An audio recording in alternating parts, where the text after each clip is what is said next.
Bienvenue dans le podcast Shine, le podcast qui permet aux femmes de rayonner. Je suis Christine Levicki, coach, entrepreneur, maman, femme et auteure de plusieurs best-sellers de développement personnel, dont J'arrête de râler et Wake Up. Je crois profondément que nous pouvons, nous les femmes, nous construire une vie radicalement libre et choisie, bien loin des diktats, des idées reçues et des conditionnements. À travers les différents épisodes de ce podcast, je souhaite te permettre de rayonner dans ta carrière ou ton business, de rayonner dans ta famille, de rayonner dans ta sexualité et finalement de rayonner dans toute ta vie. Si tu as des questions, des envies ou des recommandations, rejoins-moi sur mon compte Instagram Christine Levicki pour échanger. Dans quelques instants, tu vas pouvoir accéder à cette conversation passionnante que j'ai pu avoir avec mon invité. Mais avant de commencer, je voudrais t'annoncer que les inscriptions sont ouvertes pour la prochaine session de mon programme La Voix d'Athéna. La Voix d'Athéna, c'est un accompagnement en 12 modules pour te retrouver et te remettre au centre de ta vie. Pour faire la paix avec ton corps et découvrir pourquoi il est urgent que tu apprennes à honorer tes envies. Pour faire la paix avec ton sexe et découvrir les trésors de la sexualité. Et surtout, et enfin, pour activer tes super pouvoirs féminins et commencer à vivre ta légende personnelle sans retenue ni délai. La Voix d'Athéna, c'est le programme pour les femmes qui veulent arrêter de se sacrifier et reconnecter avec ce qui les fait vibrer. Je propose ce programme une fois par an. Alors si ça t'intéresse, je t'invite à aller visiter mon site christinelevicki.com et à réserver ta place. On commence très bientôt.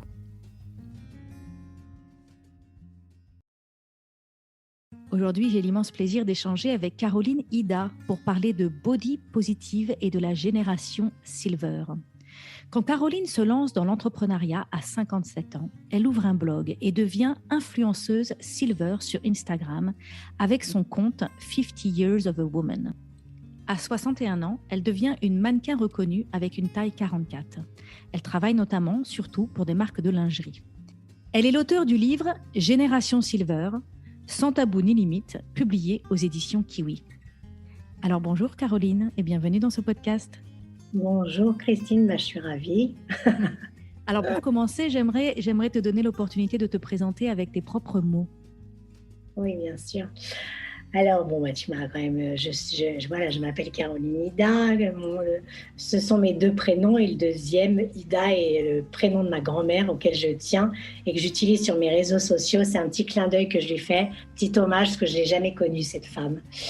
Voilà, donc j'ai 61 ans et demi aujourd'hui et j'ai recommencé ma vie. En fait, je me suis réinventé une vie il y a un peu plus de 4 ans maintenant. Suite à un gros problème de santé, lorsque je me suis réveillée, je me suis dit, voilà, c'est le moment ou jamais de faire quelque chose pour toi. Au lieu d'être une suiveuse, deviens l'entrepreneuse de ta propre vie.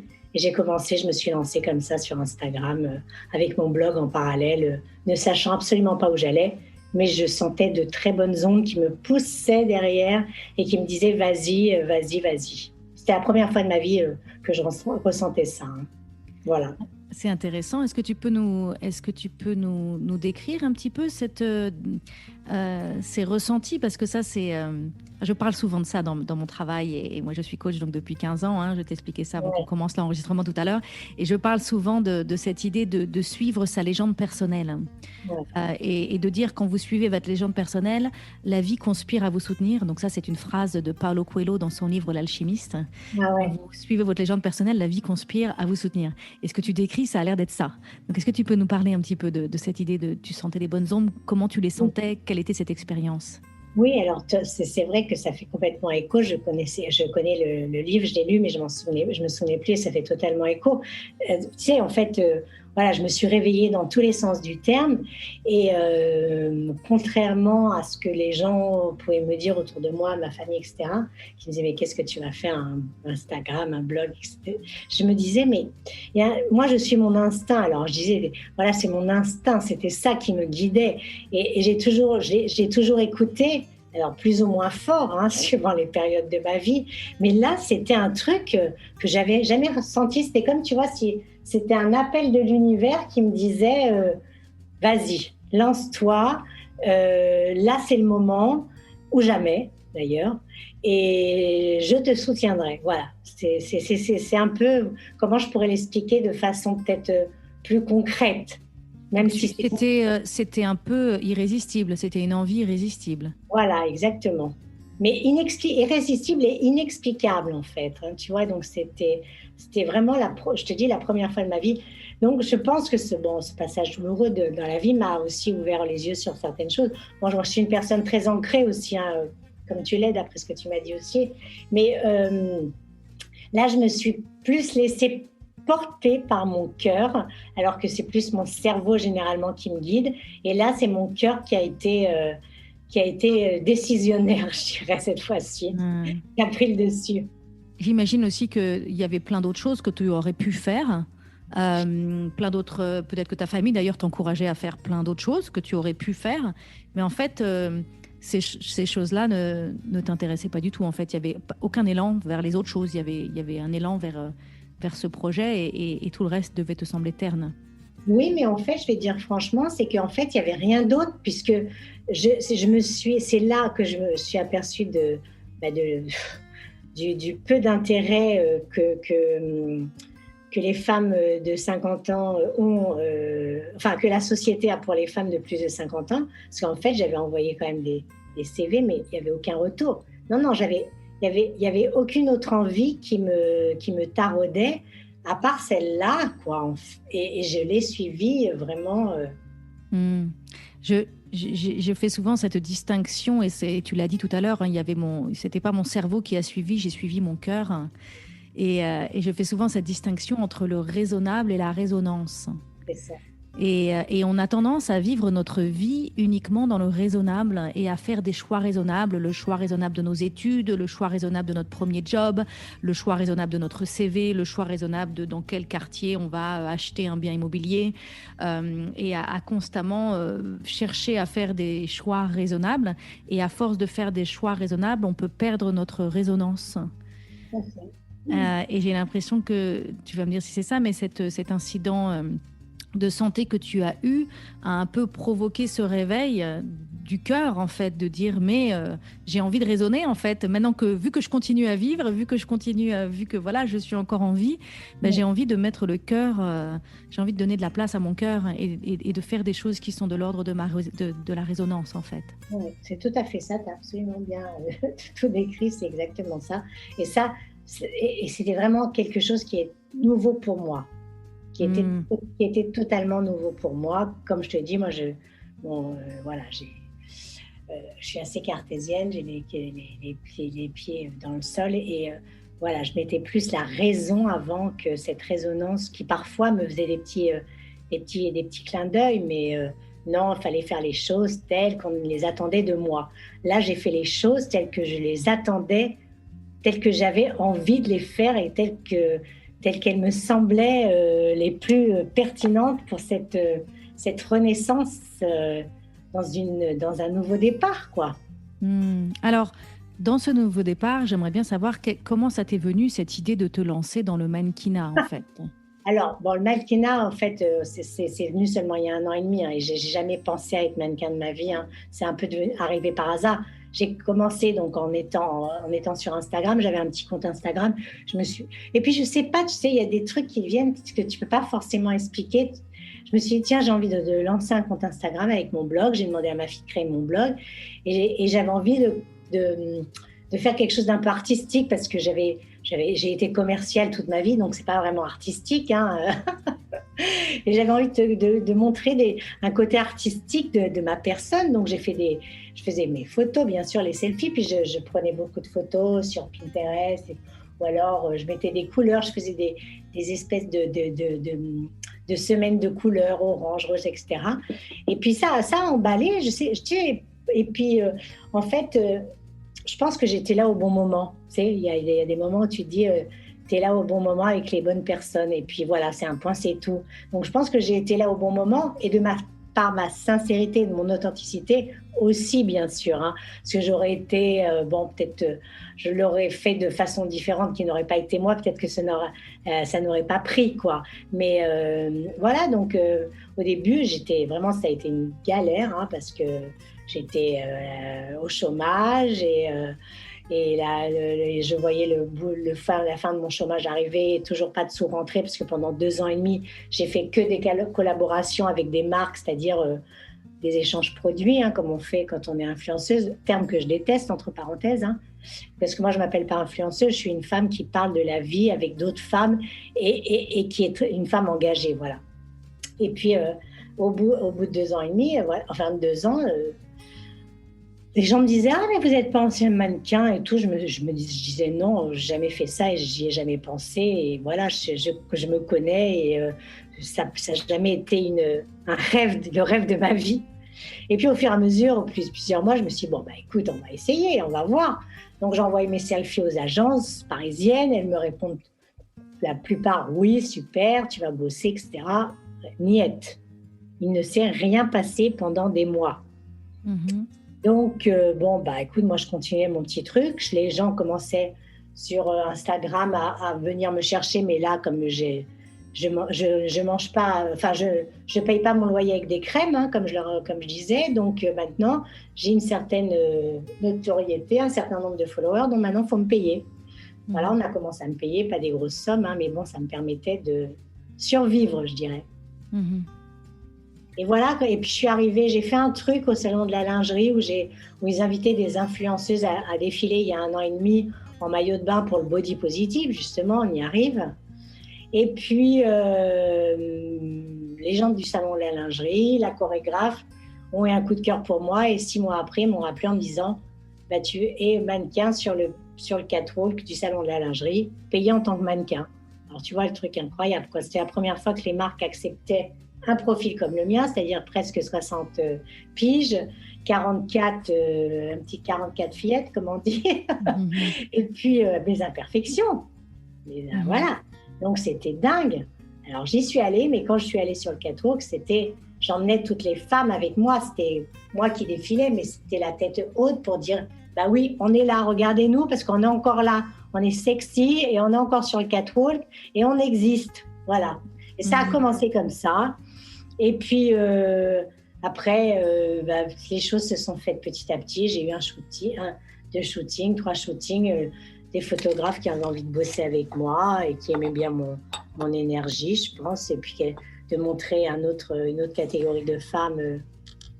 Et puis là, depuis quelques mois, je ne sais pas, il y a une espèce d'engouement pour moi, donc j'en profite. Voilà. Alors pour préparer cet épisode, je suis allée écouter certaines de tes vidéos sur ton compte Instagram et j'ai été marquée par une question que tu poses. Tu dis « Où sont les femmes ? Où sont les vieilles ?» et donc j'aimerais t'entendre parler de ce sujet. On a déjà commencé un petit peu, mais j'aimerais qu'on développe un peu ce sujet. Oui, bien sûr. Ben oui, où sont les vieilles ? En fait, c'est pas... Quand ça sort de ma bouche, je le prends bien. Quand ça sort d'une autre bouche, je le prends moins bien déjà.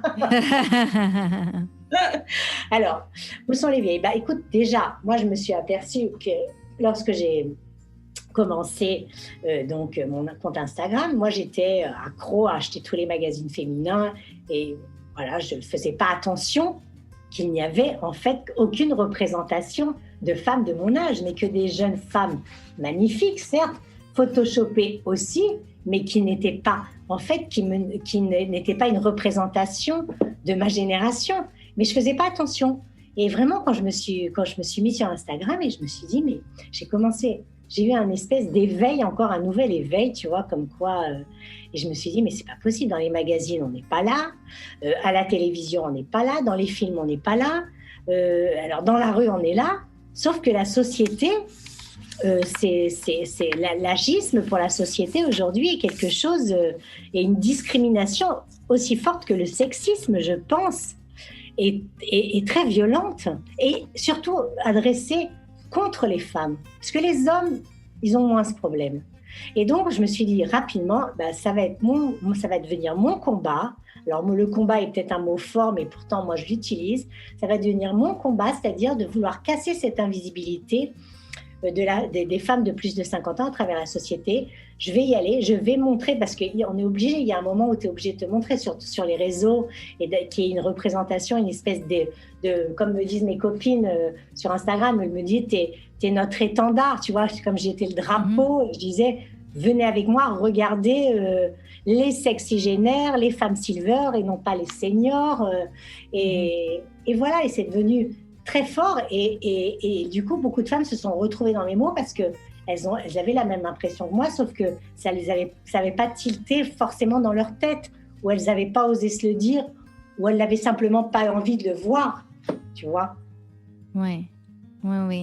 C'est vrai, hein, c'est vrai que quand on regarde les magazines, et il y a que des personnes jeunes, et même dans un magazine, pour représenter une femme qui est censée être une jeune maman d'une trentaine d'années, on prend en fait une actrice qui a 16 ans.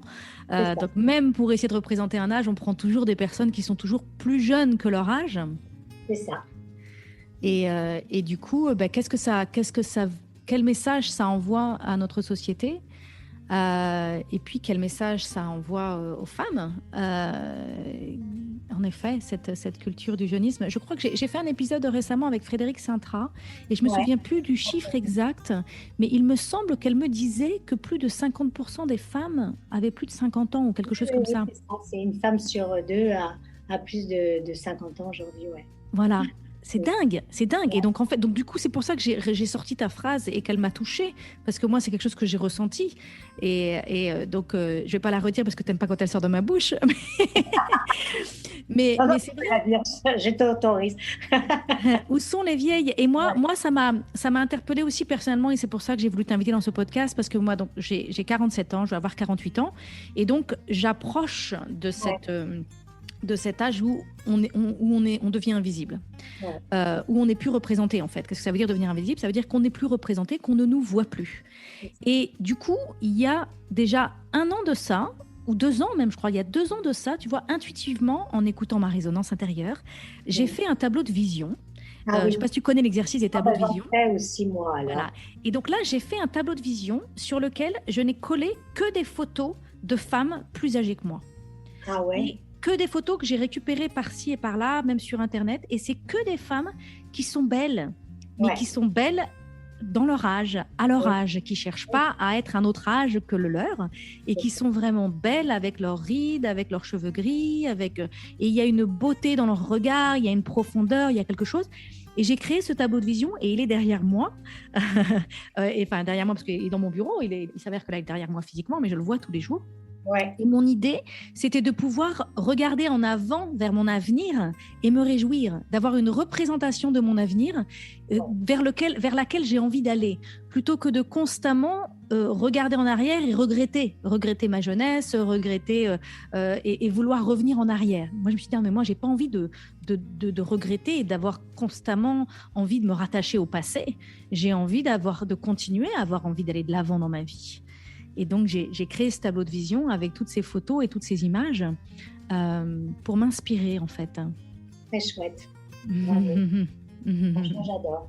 Et moi, ça fait pas longtemps que j'en ai fait ça fait le 2e. Là, justement, aujourd'hui, c'est drôle parce que j'ai acheté mon 3e cadre pour faire mon tableau de vision, mon cadre de vision pour 2022.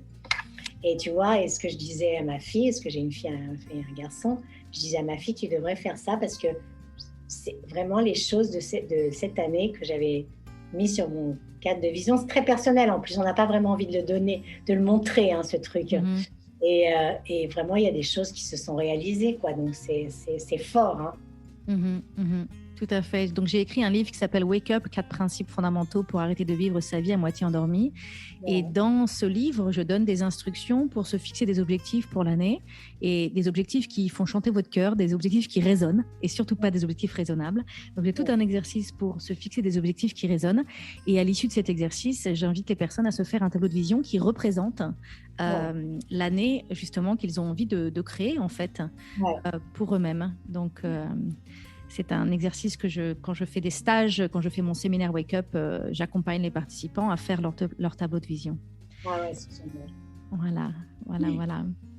Alors, je voudrais qu'on revienne sur cette culture du jeunisme. Et je t'ai entendu aussi, sur une de tes vidéos, dénoncer le fait d'utiliser le mot anti-âge en termes Ouais. de marketing. Est-ce que tu peux nous parler un peu de ça? Alors ça, c'est terrible, hein. Et ça, c'est pareil, hein. Je m'en suis jamais aperçue avant. Il y a fait pourtant, et on était, voilà, le marketing à fond. On devient aveugle, on a des œillères. Mais déjà, dans anti-âge, anti, c'est négatif. Comment vouloir, en fait, lutte. Enfin, c'est une espèce c'est là où on parle d'agisme. En fait, c'est d'empêcher de vieillir, mais c'est impossible. C'est le rythme de la vie. Mhm. C'est pas possible d'empêcher de vieillir, à part de s'arrêter, de se faire congeler et de se faire ressortir dans 30 ans, si ça existe encore, ce genre de truc. Non, mais tu vois, c'est des conneries, quoi.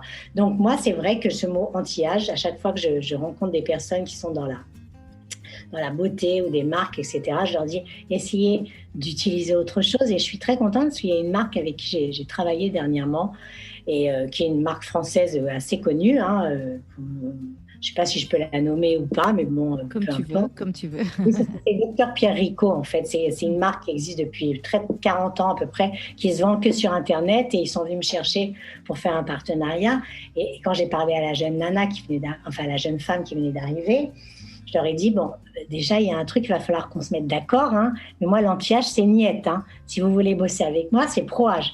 Tout de suite, l'intelligence de cette jeune femme de 30 et quelques années, qui a changé directement sur le compte Instagram, c'est une marque, hein, c'est pas un petit truc qui vient Elle a tout de suite changé le terme. J'ai dit, bravo. Tu vois, là, c'est une preuve d'intelligence et c'est quelque chose qui va dans le bon sens. Parce que on veut essayer de nous vendre des crèmes qui vont nous enlever nos rides, mais non, mais je veux pas être vulgaire, mais ils nous prennent vraiment pour des cons. Ils nous prennent pour des quiches, comme on dit. Voilà, c'est ça. Alors oui, ça va vous donner certaines crèmes vont donner plus d'éclat, voilà, donner un peu de glowy, comme on dit, hein, des crèmes qui vont vous correspondre, mais elles ne vont pas effacer vos rides. Et puis une ride, c'est beau. Une ride, c'est la vie, c'est une expression. Moi, j'adore, comme tu disais tout à l'heure, tu avais ton tableau de vision avec des visages de femmes plus âgées. Je trouve que, chez les hommes aussi, bien sûr, hein, mais je trouve que, voilà, sur un visage, les rides, l'expression, ça raconte une vie.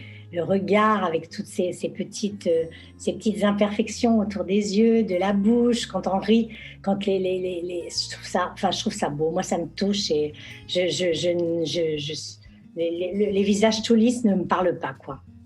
Et en plus, ça va pas. Il y a un décalage entre un visage lisse, parce que même si on se fait des choses chacun fait ce qu'il veut, mais sur le visage ou des choses comme ça, des petites choses ou choses plus importantes, mais le corps, il continue à vieillir, donc il y a une espèce de décalage. Je sais pas, mais ça, c'est à cause de la société, hein, qui nous envoie ces images de jeunes, de jeunisme, et la société s'est intéressée, je dirais, aux personnes âgées, et plus de la génération de mes parents, je dirais, mais depuis le Covid, hein. Seulement avant, on ne parlait pas de ça, ou alors c'était vraiment, on en voyait, enfin, elle n'intéressait pas. Et là, ça a été vraiment, voilà, depuis le Covid, ça a été les personnes à sauver, les personnes en première ligne qu'il fallait voilà, soigner, qu'il fallait vacciner, etc.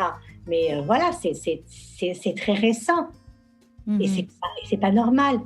C'est pas normal, ça donne pas pour les jeunes générations, ça donne pas une image, parce que les jeunes générations sont beaucoup plus éveillées et réveillées que la mienne, avec les réseaux sociaux, avec Internet, etc. Donc, ils ne peuvent pas, on peut pas se construire à travers des images qui ne sont pas la réalité. Tu vois? On ne peut pas se construire à travers des images qui ne sont pas la réalité. Ouais. C'est une phrase, c'est une évidence, et en même temps, on a vraiment besoin d'entendre cette phrase. Oui. Ouais. Oui.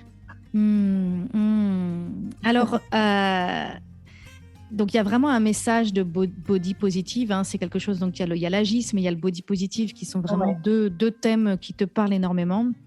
Et donc, comment réussir à accepter son corps tel qu'il est, Je sais que je t'ai entendu aussi dire dans une de tes vidéos, mes imperfections sont ma perfection. Voilà. Je le préfère en anglais d'ailleurs. Je préfère le dire. Je trouve que ça sonne mieux en anglais.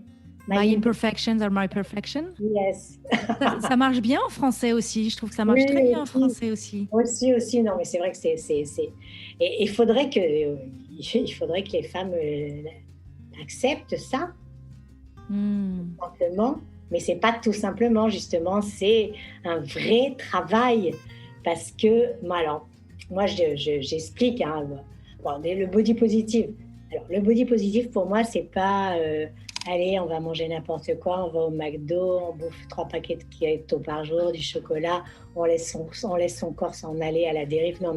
Body positive, c'est déjà accepter son corps tel qu'il est et en prendre soin comme une machine. Parce qu'on sait très bien qu'une voiture, par exemple, pour qu'elle aille loin, il faut lui donner de l'essence, il faut lui mettre de l'huile, etc. Et le corps, c'est pareil, il faut en prendre soin, il faut le masser, il faut le toucher, il faut lui donner des bonnes choses à manger. Et alors ça ne veut pas dire qu'il faut s'interdire toutes les petites, des petites choses qui nous font du bien au moral aussi. Mais c'est vraiment notre machine. Et si on veut l'amener le plus loin possible, c'est dans cette optique que je parle de body. J'ai vraiment vécu ça. Je crois que quand j'étais une jeune femme, je me disais qu'il fallait que je mange bien et que je fasse du sport, mais c'était parce qu'il fallait que je fasse tout ça pour être mince, pour qu'on m'aime. Fallait faire du sport et fallait manger sainement, parce que sinon je ne serais pas aimée. Donc c'était vraiment une pression d'être conforme à ce que je pensais qu'on attendait de moi. Et en fait, c'était hyper nocif. En fait, c'était pas sain du tout comme relation. Et dans mon chemin de cicatrisation de mon féminin et de faire la paix avec mon corps et aussi de faire la paix avec mon sexe, parce que je pense qu'il y a aussi tout un sujet sur ce sujet-là pour les femmes, j'ai appris à aimer mon corps. Et du coup, maintenant, aujourd'hui, je fais du sport et je mange des bons produits pour mon corps parce que je l'aime, parce que je veux l'honorer, parce que c'est mon meilleur allié. C'est ça. C'est ça. Et en fait, moi, ce que je dis souvent aux femmes auxquelles je m'adresse, c'est c'est vrai que il y a la ménopause aussi, qui est encore un autre sujet, mais qui est encore un sujet très important dans la vie d'une femme, parce que c'est un passage inévitable pour les si on a la chance d'arriver jusque-là, il ne faut pas oublier non plus, parce qu'il y en a qui n'ont pas cette chance, donc c'est un passage inévitable, mais c'est aussi une chance. Et c'est vrai qu'à partir de la ménopause, donc il y a plusieurs choses qui nous impactent de façon plus ou moins violente. Et du coup, beaucoup de femmes se déconnectent de leur corps qu'elles n'aimaient pas forcément avant, mais alors après, elles le détestent. Et moi, ce que j'essaye de leur dire, c'est que, voilà, déjà regardez-vous dans un miroir, mais regardez pas que votre visage vite fait le matin. Voilà, tu vois, mon petit rituel du matin, c'est regardez-vous dans la glace, dites-vous un bonjour avec un grand sourire. Voilà, ça sera peut-être le premier et l'unique de la journée, mais il sera adressé à vous. Mais après, il faut regarder, il n'y a pas que le visage, il n'y a que le corps, parce que tu sais, quand on s'habille très vite le matin, qu'on doit aller amener les gosses à l'école ou alors partir au boulot, on passe vite fait devant le miroir, si on en a chez soi, parce que tout le monde n'a pas des miroirs, on se voit en entier, et on ne s'arrête pas sur son corps, on n'a pas envie de le regarder forcément, où on est toute nue. Et moi, ce que je dis, c'est que arrêtez-vous et regardez votre corps, mais des pieds, en commençant par les pieds, jusqu'à la tête, mais doucement. Alors, c'est sûr que ce qui va vous sauter aux yeux en premier, ça sera toutes vos imperfections, bien sûr. Mais imaginez-vous que ce corps, quand même, c'est grâce à lui que vous arrivez à vous lever, à vous mettre devant ce miroir, à aller travailler, à aller faire du sport, à faire l'amour, à danser. Enfin, c'est lui. Vous avez cette chance-là. Et en fait, on ne s'aperçoit pas forcément de ces évidences et de ces choses on se dit, oui, c'est des choses acquises. Mais non, rien n'est jamais acquis dans la vie. On le sait, Et toi, tu l'as vécu avec ton souci de santé. C'est devenu très proche de toi. Donc, C'est vrai que Donc, j'ai développé tout un programme là, qui s'appelle La Voix d'Athéna. Ça dure 3 mois et j'accompagne les femmes à reconnecter avec les forces de leur féminin et à faire la paix avec leur corps et avec leur sexe. Et justement, dans l'exercice, j'ai déjà plus de 150 femmes qui ont fait ce programme et il y a un moment donné où je les invite à se regarder dans le miroir et à se dire quelque chose de positif en fait en se regardant. Et pour certaines d'entre elles, quand je leur propose l'exercice, c'est juste pas possible. Ouais. C'est juste pas possible.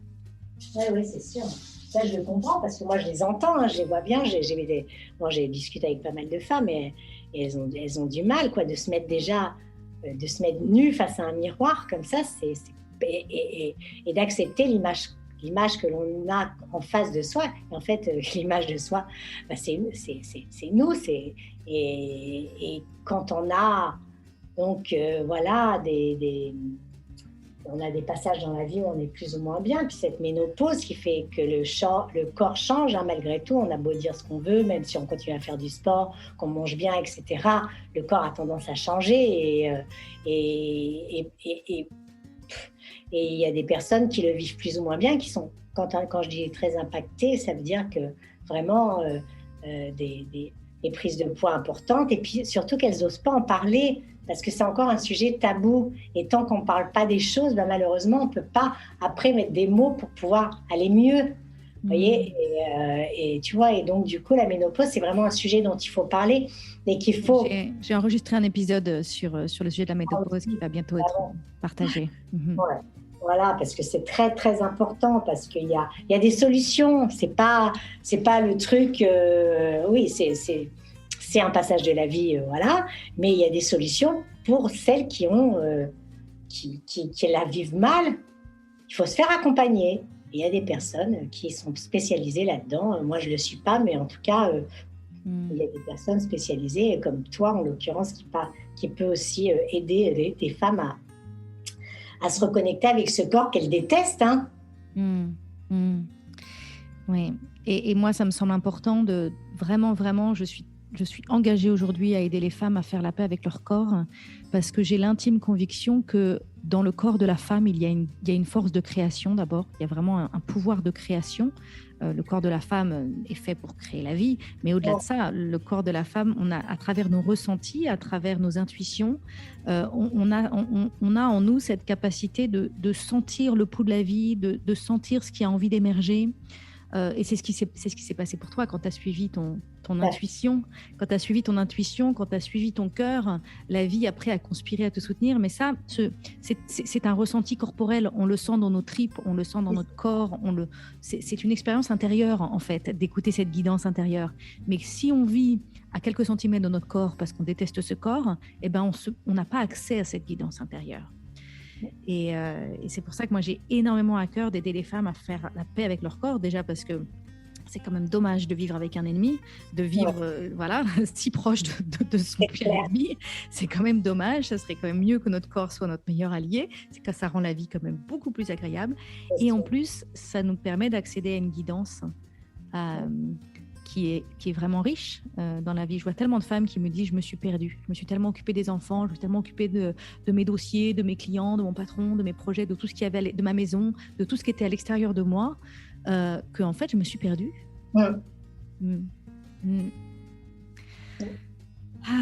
Alors j'avais envie de te faire parler aussi un petit peu des relations amoureuses, de la sexualité. Comment ça se passe après la ménopause, toutes ces choses-là? Je sais que c'est un sujet dont tu aimes parler. Oui, bah écoute, après la ménopause, c'est censé continuer et bien se passer si on est toujours en accord avec son corps. Hein. Et c'est pas parce que on est impacté justement par voilà, une sécheresse intime ou des choses comme ça qui peuvent aussi arriver, qu'il n'y a pas de solution non plus. Hein. Donc il faut... Moi, je me souviens que j'avais été invitée sur une émission, il y avait donc une psy qui était là, une gynéco. Moi, je lui disais, moi, j'ai jamais arrêté de faire l'amour et j'ai l'impression qu'en fait, mon corps, c'est quand je reviens autour de la machine, en fait, il est huilé, donc j'ai pas rencontré ce problème, par exemple, de sécheresse intime, etc. Elle me disait, mais vous avez tout à fait raison. C'est, voilà, plus vous ferez l'amour et plus ça sera lubrifié, je dirais, et moins vous aurez de soucis pendant les rapports. Et puis, l'avantage que l'on a, c'est que, bon, on est libéré. Pour moi, la ménopause, ça a été une libération. Et donc, du coup, cette grande libération te donne une liberté par rapport à ta sexualité aussi, dans le sens où tu sais ce que tu veux, tu sais ce que tu veux plus, tu peux guider ton ou ta chérie, selon ton orientation sexuelle, vers ce que tu aimes, quoi. Et la pénétration n'est pas l'unique moyen d'arriver à la jouissance et d'avoir des rapports, quoi. C'est pas... Il y a plein d'autres choses qui sont aussi excitantes, et je dirais l'âge permet justement de se libérer de certains tabous aussi, et puis de faire ce dont on a envie. Alors, par rapport à moi je te disais, donc moi j'ai jamais arrêté. Alors maintenant, je reviens un petit peu sur cette parole, puisque maintenant, depuis le Covid, évidemment, mon dernier chéri habitant le Brésil, tu imagines bien que les 2 dernières années ont été compliquées. J'avais un sex friend, donc mesdames, je ne sais pas si vous connaissez les sex friends. C'est quoi un sex friend? Explique-nous. C'est un homme avec qui vous faites l'amour, mais où il n'y a pas vraiment, c'est pas l'homme dont vous êtes vraiment amoureuse, mais c'est 2 corps en fait, c'est 2 corps qui s'aiment, plus que 2 âmes, je dirais, tu vois. Et ça permet de continuer à se faire du bien, et quand on est seul, eh bien, c'est toujours sympa de se dire, tiens, je vais appeler Fred ou Philippe ou peu importe, pour passer une petite soirée et me faire du bien au corps, parce qu'on sait très bien qu'après l'amour, en plus, on est toutes les joues toutes roses, les yeux qui brillent, on dort bien, on est détendu. Enfin, il y a plein de trucs toutes les hormones qui se dégagent. Enfin, c'est incroyable. Bon, alors moi, je vous avoue que depuis 2 ans, c'est le désert total. Et je le supporte de moins en moins. Mais c'est très compliqué, par contre, de retrouver. Alors, mon sex-friend, il est toujours dans les parages, mais j'ai plus envie. Et parce que voilà, Covid, etc. On a été tous vraiment la tête enfermée, avec des angoisses que les médias nous rajoutaient chaque jour. Et du coup, ça ne me convient pas du tout, parce que moi, je suis une femme amoureuse qui aime l'amour, qui est amoureuse de l'amour en fait. Et j'aime faire l'amour, et j'aime sentir mon corps exulter, j'aime sentir mon corps vibrer dans les bras d'un homme, parce que pour l'instant, j'aime les hommes. Et voilà, et ça me manque beaucoup, et je ne sais pas. Alors là, je suis sur Alors, j'ai tout misé sur ma vie, sur ma nouvelle vie, et peut-être j'ai oublié cette partie du amour, sexe, voilà. Mais j'aimerais bien me reconnecter, parce que franchement, c'est un terrible manque pour moi aujourd'hui. Oui, et je crois que dans la culture de l'agisme ou du jeunisme, je ne sais pas comment on l'appelle ou dans quel sens on veut l'utiliser, mais c'est la même chose. Ouais. Y a aussi cette idée que quand on a un corps qui est peut-être imparfait, soit il peut être imparfait parce qu'on a vécu la maternité, et on a notre peau du ventre qui s'est ramollie, et voilà, on a quand même, les grossesses affectent aussi notre corps, soit parce qu'il a des imperfections, déjà, ou aussi il a des imperfections tout simplement, des imperfections qui peuvent être liées à la maternité et des imperfections qui peuvent être liées à l'âge. Ouais. On peut avoir cette idée que du coup on ne mérite pas d'être désiré en fait. Ouais. Ou que personne ne va nous désirer, ou qu'on ne mérite pas d'être désiré. Et donc, il y a beaucoup de femmes qui témoignent que même quand leur partenaire les désire, elles n'y croient pas, en fait. Ouais. Et donc, c'est vrai qu'avec l'âge, ça s'arrange peut-être pas, ces choses-là. Je ne sais pas si tu as quelque chose à dire à ce sujet. Oui, je pense que tu as totalement raison quand tu dis ça, oui, que certaines n'y croient pas. Alors, moi, j'ai pas du tout, j'ai pas ça en tête. Moi, je me dis de toute façon que je suis toujours... même si on me regarde moins, mais je sais que je peux encore avoir mon petit succès, je dirais, et je peux séduire un homme. Puis on arrive à un âge où, voilà, quand une femme désire un homme, je pense qu'elle peut l'avoir, parce qu'on dit toujours, et peu importe son âge. Bon, maintenant, il faut se mettre aussi dans ces conditions-là, C'est intéressant ce que tu dis. Quand une femme elle désire un homme, elle peut l'avoir, quel que soit son âge. Et il faut se mettre dans ces conditions. Peut-être que les femmes ne s'accordent pas la permission de désirer un homme quand elles se sentent imparfaites, en fait, dans leur corps. Ouais. Ouais, tout à fait. C'est à peu près ça. Ouais, c'est à peu près ça. Donc, du coup, comme elles n'aiment pas leur corps, elles pensent que elles sont complètement périmées, quoi, en fait, hein, comme les yaourts. Hein. La date de péremption, ça y est, je suis périmée, je ne plais plus, donc je m'oublie, j'oublie mon corps je l'aime pas de toute façon, donc et puis je me coupe de ça. Et il y en a beaucoup, hein, moi je peux te dire que je parle avec beaucoup de femmes encore, et qu'il y en a beaucoup qui se sont complètement déconnectées de la sexualité par rapport à ça. Hein. Et ben c'est dommage parce qu'en fait, comme je leur dis, j'ai dit, mais en fait, le mec, enfin, il va pas regarder ton bourrelet ou ta cellulite sur les fesses ou tes bras qui sont plus aussi fermes qu'avant. S'il t'aime, voilà, il t'aime dans ton ensemble, c'est ton ensemble qu'il aime. Et les hommes, ils sont pas, enfin, ou alors c'est des gros cons, excuse-moi, hein, mais ils sont pas bloqués sur quand même. Sur nos petites imperfections. Et non, puis notre plus bel atout, c'est notre radiance, et puis c'est notre désir. Oui. Si on a du désir et si on est dans notre peau et qu'on est juste dans le plaisir d'être là, dans l'instant présent, et que ça circule et qu'on est ouverte, c'est ça qui est irrésistible. Exactement. C'est vraiment ça qui est irrésistible. Ouais. Alors, je sais qu'on arrive un petit peu à la fin de cet épisode et j'ai encore 2 questions que j'aimerais te poser. Je voudrais qu'on parle un peu de sororité. Oui. Je sais que c'est un mot que tu aimes. Je voudrais que tu me dises qu'est-ce que ça veut dire pour toi et puis quel rôle la sororité peut jouer dans ce mouvement de body positive et de changer la vision que nous avons des personnes et des femmes, quel que soit leur âge ou leur corps, les imperfections de leur corps. Écoute, sororité déjà est très peu utilisée en France. Hein. Ça vient des États-Unis. Hein. Tu es bien placé là-bas. Sororité, c'est quand même. Il y a beaucoup plus. C'est beaucoup plus parlant, je pense, là-bas qu'en France. La sororité, pour moi, c'est des femmes entre elles qui se soutiennent, qui se prennent par la main, qui se prennent par le bras et qui vont dans le même sens et qui sont là pour aider celle qui est un peu à l'arrière et qui n'arrive pas à prendre le train, je dirais. Et en fait, ce qui est dommage, c'est que... alors ça commence dans la cour d'école, je dirais même dans le bac à sable. Hein. Les filles, c'est des petites pestes en fait entre elles, hein, entre nous. Hein. Et on est toujours en train, au début ça commence, ah oui, t'as vu, elle a des jolis des cheveux longs et moi je voudrais des cheveux longs comme elle, et elle a une belle robe, etc. Et voilà, ça commence. Mais le problème, c'est que ça ne s'arrête pas à un moment, c'est que ça devient parfois de pire en pire. Et c'est pas parce qu'on a 60 piges ou 80 piges que ça y est, c'est terminé. On n'est pas en train de critiquer sa sœur, entre guillemets, hein, je dirais, la sœur quand je parle de sororité.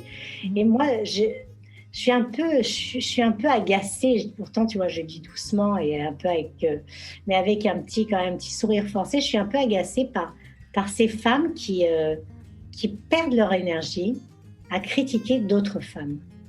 Moi, j'ai été attaquée, hein, parce que forcément, quand tu as un peu de visibilité, en plus, moi, j'ai fait, toujours dans le truc du body positive, la couverture de Paulette, qui est un magazine féminin très engagé à poil, hein, donc nu, et dedans, il y avait des photos de moi et pas retouchées, donc vraiment, où on voyait bien mes imperfections, mes fesses en gros plan, avec la cellulite, mes bourrelets, etc. Et là, j'ai été attaquée par des femmes, mais pas par des jeunes, par des vieilles.